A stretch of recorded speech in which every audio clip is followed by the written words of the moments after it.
Olá, muito boa noite. Começa agora o Consultor AgroMais. É hora de conferir o fechamento dos mercados agrícolas e financeiros nesta quinta-feira, 29 de abril de 2021. O mês está acabando, amanhã é o último dia útil do mês, aliás, é o último dia do mês, né?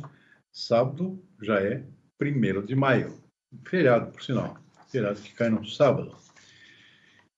Bom, hoje aqui no nosso canal AgroMais, no programa Consultor AgroMais, a gente começa conferindo aqui o comportamento do mercado financeiro nesta quinta-feira.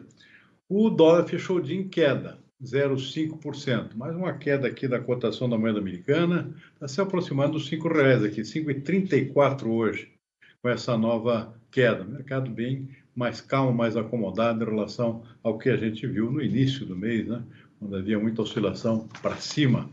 Índice Bovespa na B3 também fechou em queda, nesse caso 0,8%, 120.065 pontos no encerramento dos negócios do mercado de ações nesta quinta-feira.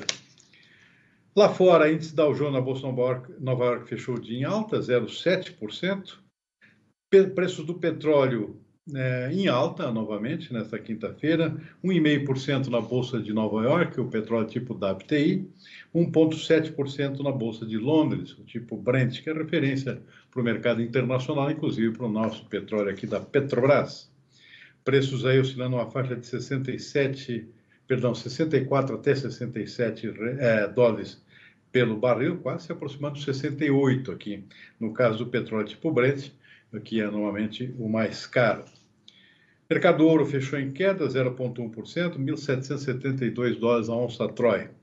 Dólar index lá fora fechou no 0 a 0, sem alterações em relação ao dia de ontem. Vamos para o nosso mercado das commodities agrícolas, começando pela Bolsa de Chicago. O mercado de commodities em geral está passando por um momento de acomodação, depois das fortes altas que a gente viu até a semana passada. Essa semana já começou com muita volatilidade, os preços oscilando dos dois lados da tabela, sem uma definição muito clara de rumos. E o fechamento hoje acabou sendo dividido praticamente entre os dois lados da tabela aqui, entre altos e baixos. Vamos começar pela Bolsa de Chicago, com o nosso gráfico aqui, colocando aqui o fechamento de hoje. Soja fechando de em queda, 0,7%, foi a exceção na Bolsa de Chicago, os demais fecharam em alta. Soja com um dia de muita volatilidade, como eu já citei, com o mercado realizando lucros ainda, uma extensão da realização de lucros já tinha começado nos últimos 2 dias. Ainda continua, isso é um fator de sustentação, ainda uma preocupação com o clima nos Estados Unidos, mas a tendência é dele ficar mais favorável, favorecendo, portanto, um andamento mais rápido do plantio da nova safra americana. Então, com essa previsão de clima favorável, embora ainda preocupante no início, acabou sendo um fator até de pressão sobre os preços. Ou seja, vai melhorar? Então, já sai vendendo na frente com essa perspectiva. No caso do milho, a situação é um pouco diferente. O milho fechou em alta hoje, mais uma vez, e mesmo com fracas vendas, aliás, mesmo com fracas vendas de exportação de milho americano, fechou em alta. Continua a preocupação com o clima, sobretudo aqui no Brasil. Nos Estados Unidos já a situação também tem uma previsão de ficar mais favorável, o clima para o andamento do plantio, começou mal, com muita neve, né? Com frio muito intenso, e agora a situação também com tendência a melhorar. Isso seria um fator de pressão sobre os preços. Mas a preocupação com o clima aqui no Brasil é mais forte. Aqui realmente a situação está ficando cada dia mais complicada. As estimativas de redução da produção, de quebra de safra, na verdade, na produtividade, estão se acentuando. No Paraná, por exemplo, mais de 40 dias sem chuva. A gente vai ver daqui a pouquinho que já houve uma redução pelo DERAL, né? Uma redução da expectativa de produção de milho. A gente vai ver daqui a pouquinho os dados. Em outras regiões, não é generalizado no país, mas são em várias regiões importantes. Mato Grosso, por exemplo, está também ficando na mesma situação. Estava um pouco melhor até pouco tempo atrás, agora, por exemplo, notícias lá de Sorriso já falam em algumas quebras irreversíveis na produção de milho, na segunda safra, também por falta de chuvas. E no Mato Grosso do Sul não é diferente. É Paraná, Mato Grosso do Sul, partes do Mato Grosso, de Goiás também, Minas Gerais também, e também partes de São Paulo. São Paulo praticamente de forma generalizada. E aí o clima aqui no Brasil, com perspectiva de queda na produção, segue como um fator de alta lá na Bolsa de Chicago. Os contratos mais distantes fecharam em queda hoje, até por conta da previsão de melhora do clima americano. Então, só os mais próximos aqui que realmente fecharam em alta. Os mais distantes já pressionados pela nova safra americana e sua perspectiva. Trigo com alta de 0,9%, clima seco nos Estados Unidos está dando suporte aos preços, com perspectiva aí de um certo aperto na oferta de curto prazo. O arroz fechou em alta hoje, estimativa de redução da área na safra americana é um dos fatores de suporte. Também o clima no sul dos Estados Unidos dando suporte aos preços do arroz em casca na Bolsa de Chicago. Vamos para a Bolsa de Nova York. Nova York com oscilações bem mais acentuadas aqui. O algodão foi o destaque negativo do dia, despencou 3,3%, realização de lucros pesada aqui, e além refletindo também fracas vendas de exportação de algodão americano. Os dados das vendas semanais foram divulgados hoje pelo USDA, o Departamento de Agricultura americano, revelaram venda muito fraca e o pessoal resolveu realizar lucros, vender bastante, aproveitando até que os preços subiram bastante nos últimos dias, portanto é o momento certo de vender. E aí o mercado despencou 3,3%. Não no mercado interno brasileiro, mesmo com a queda lá em Nova York, mesmo com a queda do dólar, a tendência seria de cair aqui o preço do mercado interno. Mas o preço ficou estável, R$ 5,10 pela libra peso, posto em São Paulo, algodão em pluma, preço praticamente estável em relação ao dia de ontem. Refletindo basicamente aqui um mercado diferente, mais enxuto, mercado com menor oferta internamente, os estoques sendo enxugados, consumo interno crescendo, exportação também. Isso está dando uma enxugada nos nossos estoques internos aqui, isso deu suporte aos preços. Café arábica em Nova York caiu, despencou também, dia de realização de lucros e correção técnica depois das altas dos últimos dias. Então, um momento de correção, embora persista aqui um fator de suporte, que é a preocupação com a safra brasileira, especialmente do arábica. Continua muito seco o clima em Minas Gerais, especialmente no sul de Minas, isso segue sendo um fator de suporte, embora o dia hoje tenha sido mais do vendedor.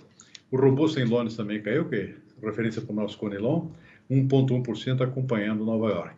Açúcar bruto em Nova York, liquidação de posições compradas por fundos e especuladores, acabou derrubando os preços em 1,2%. O que mais nós temos? Temos ainda a Bolsa de Nova York, o suco laranja caiu hoje, 1,7%, cacau subiu um pouco, 1,1%, boi gordo na B3 com alta, voltou a subir no mercado futuro. Está caindo no mercado físico, mas oscila bastante no mercado futuro. A gente vai ver que caiu bastante hoje no mercado físico o preço do boi gordo. O pessoal está começando a vender o boi, está proximidade do tempo seco no centro-oeste, não é hora mais de continuar segurando. Então, a oferta está aumentando.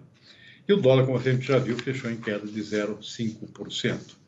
Nós estamos tentando uma entrevista aqui com o diretor técnico da Emater do Rio Grande do Sul, o Alencar Ruggeri. Não sei se a nossa produção já ainda não conseguiu contato com ele. A gente segue tentando, portanto, contato com o Alencar Ruggeri para falar da situação da safra de grãos no Rio Grande do Sul, que aparentemente vai indo muito bem, ao contrário do Paraná.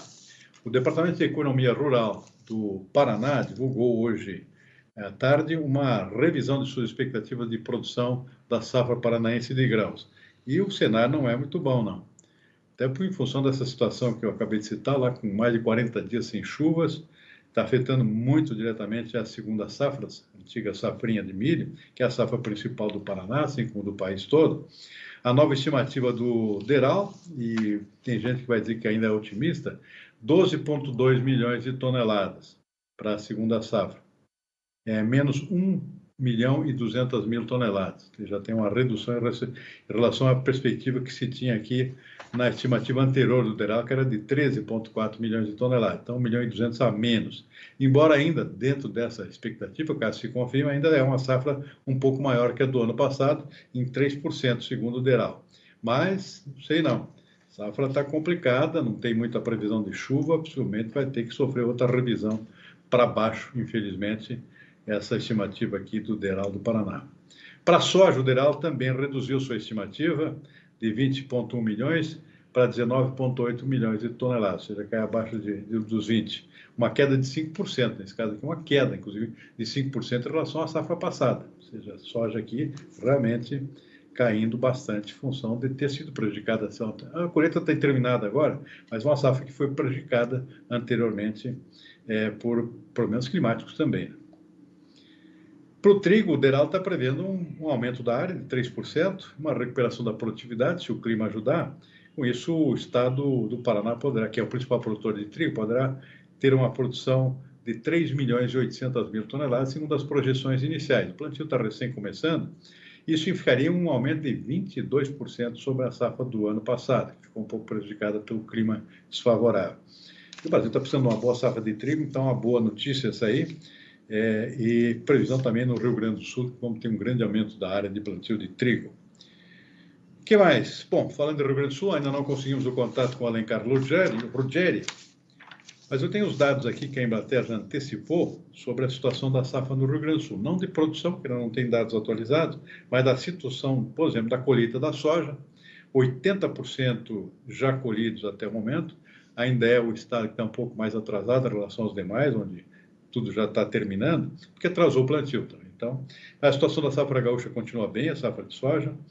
A colheita 80%, portanto, abaixo do ano passado, que era 93%, e abaixo da média histórica, 89% para essa época. Milho verão, no Rio Grande do Sul, colhido 82%, nesse caso, igual ao ano passado, e acima da média histórica, 76%. E para o arroz, a boa notícia, o arroz está chegando ao fim, com 95% da área colhidos. O Instituto Rio Grandense do Arroz divulgou hoje uma estimativa atualizada sobre a situação da colheita, 95%, portanto, era 93% no ano passado nessa época, está bem acima da média histórica, que é 86%. Então, o arroz está chegando ao final. E aí já dá para tentar uma estimativa que, segundo a diretoria técnica do IRGA, a safra gaúcha se encaminha para uma produção superior do ano passado. Estimativa agora com base nos dados do que já foi colhido, uma safra total de entre 8 e 8.200.000 toneladas, acima da safra do ano passado, acima também da estimativa da Conab para essa safra, que era 7.700, e acima da safra do ano passado, que foi 7,9 milhões de toneladas. Isso é uma boa notícia, estamos falando aqui do principal estado produtor de arroz do país, mais de 70% da produção nacional. Isso significa uma tranquilidade no abastecimento para esse ano, abastecimento interno garantido, mesmo com exportações bastante disputadas no mercado internacional pelo arroz de boa qualidade produzido no Rio Grande do Sul, no Brasil. Muito bem. Para o trigo do Rio Grande do Sul não tem estimativas atualizadas ainda, o plantio não começou, mas a tendência é de um forte aumento de área. Segundo as cooperativas gaúchas, pode ser de 10%, 15%, e com sorte talvez chegando até 20% de aumento, se houver sementes suficientes e crédito também para plantar. Muito bem, nada ainda no nosso campo, vamos em frente, tem mais notícias aqui.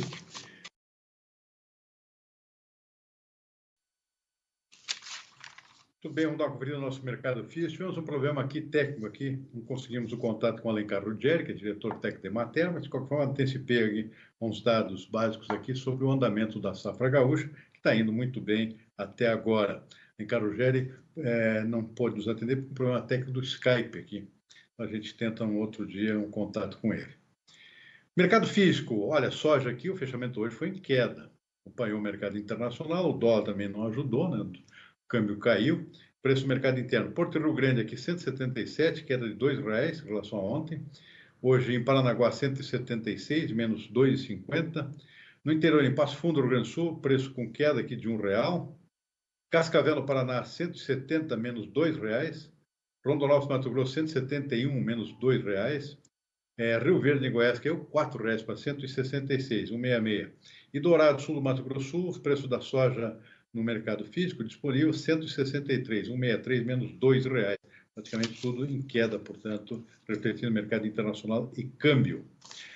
E o Conselho Internacional de Grãos divulgou nesta quinta-feira uma nova projeção da produção mundial de grãos para a próxima safra, 21-22, não para essa agora.